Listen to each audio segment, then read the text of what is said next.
why don't you make the case as to why you think France has been colonized, and what examples we see of that? Yeah. First of all, colonization was a very short moment in the history of the Third World. Especially, for example, in Morocco, it was a business of 44 years.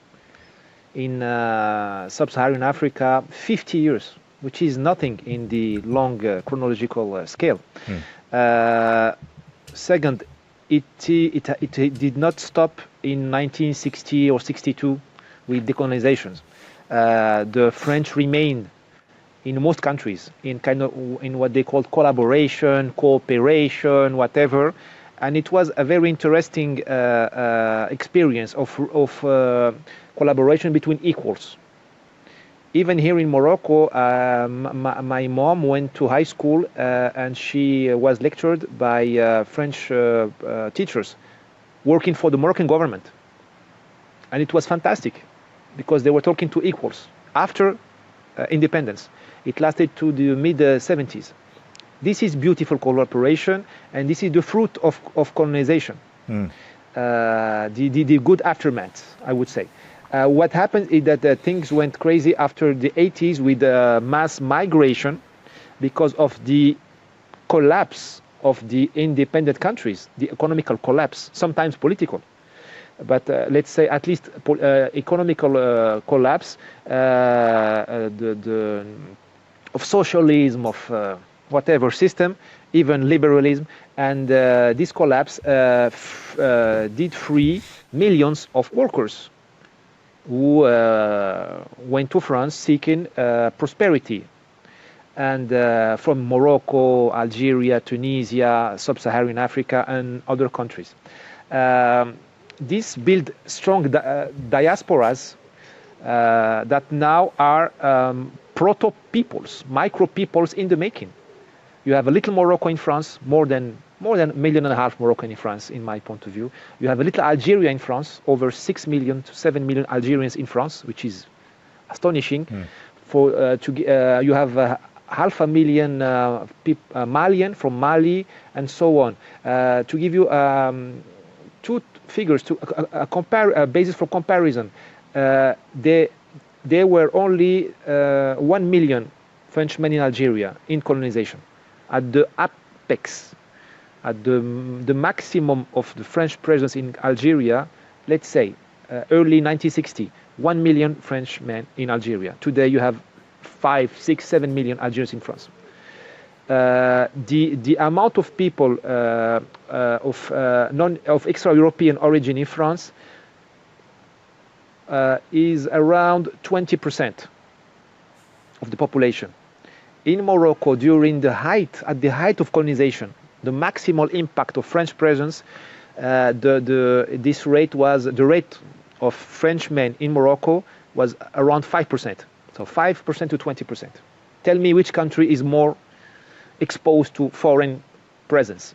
In Cameroon, at the height of colonization, I mean in 1945, there were only 5,000 white people in Cameroon, running Cameroon. I've just told you that you have more than 500,000 Malian in France. So I think that this is interesting to understand the demographic impact of the presence of the former colonies in France. And I'm not talking about the demographic, the growth rate, which is also higher than the growth rate of the historical French population, for several factors. One of them is the scarcity of abortion among the Muslims, among other cultural aspects. Some people in the West don't want to understand it as colonization because they are looking for occupying troops and soldiers and flags. Okay, you don't have an Algerian flag in France. Maybe if you look, if you look carefully, you will find some. But I mean, you don't need a formal military invasion to enter to become a colony.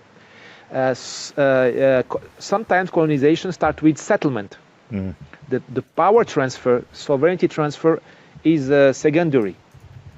It can be a protracted process. We saw it in Indochina. Saigon, for the general public, is a city of Vietnam, but originally it's a city of Cambodia. It's Khmer, and it was settled during 2 to 3 centuries by Vietnamese, and then they took the power.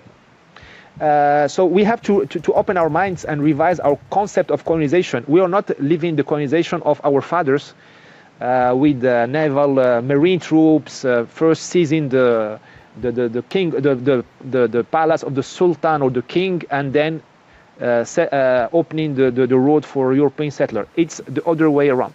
And we are already opening the transfer of power. You have in France more than 700 lawless zones, according to the confession of the Ministry of the Interior.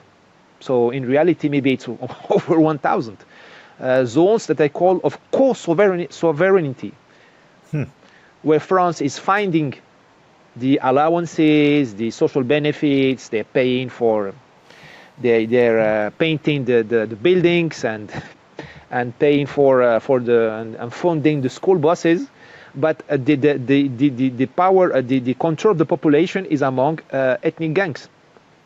The Ministry of Interior called them zones urbaines sensibles. I love the bureaucratic language. Areas, sensitive urban areas. Yeah. Wonderful wording. I love it. These are areas of co-sovereignty. Two more. These are the manifestation of colonization. You will not have an invasion by Morocco or France or by Senegal. You will have something else in the next 5-10 years. Of course, I'm sure that Morocco or even Algeria will help France manage the civil war ahead by diplomatic or police consultancy. But something else is coming, the awakening of a new people in France. And these new people will say, look, I'm not French. I'm from Africa. I'm Muslim. And I want this and I don't want that. This is the new colonization. And it will be as harsh and as traumatic as the colonization that my grandfathers lived in Morocco, experienced in Morocco. Because colonization needs inequality. And you see inequality on the tube, in the underground of Paris or Lyon. You see ethnic gangs beating white victims. Of course, I'm exaggerating. You have victims also among the migrant populations. I must say that also, but there is something very colonial in this, because in Morocco, in Senegal, in Congo, during colonization, there was we call it in France carte blanche.